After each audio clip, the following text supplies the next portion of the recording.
Hi, my name is Andrea Bateman, and this is my testimony. I was born into a Catholic family. A lot of talk at our church revolved around hell, fear of the consequence, fear of what comes next, fear of how God's going to punish.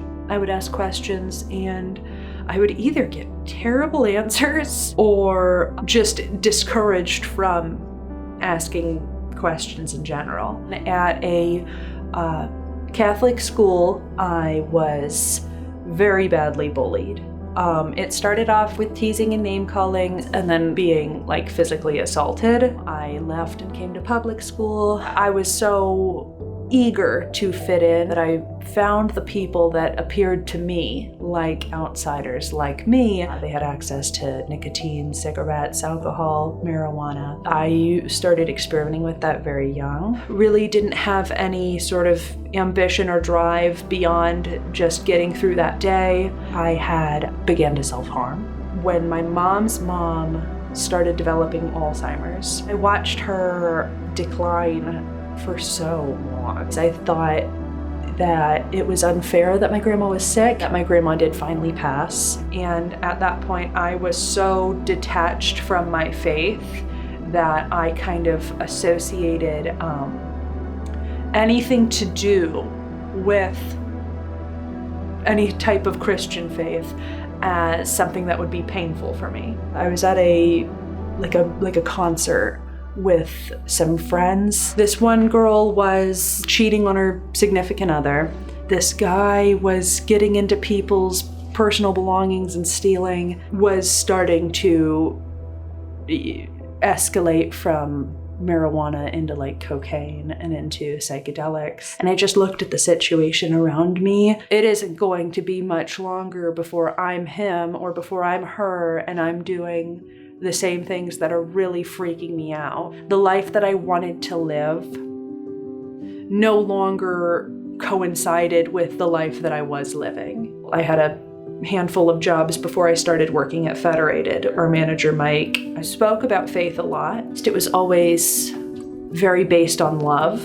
I was seeing a therapist. He was a faithful man who did not shy away from bringing that into his practice. Both felt that they had suffered so much and they still had such confidence in God. The way that they spoke about it was, of course I have faith. Look at it. It was so rooted in gratitude. I met my husband when I started working at that job. Early on into COVID, I just could not get this thought out of my head that it's this is the time that you seek out Christ. I really think I need to go to church. I feel like that's something that I should do. He got up, he got the kids up and dressed, and he's like, well, you're not going by yourself, we're coming with you. Came here and were straight away greeted by so many people. And then the next week we came back and the same people would say hi and they would remember our names. I see here my kids ask lots of questions, or I ask questions, and people are excited to answer. They made us want to come back.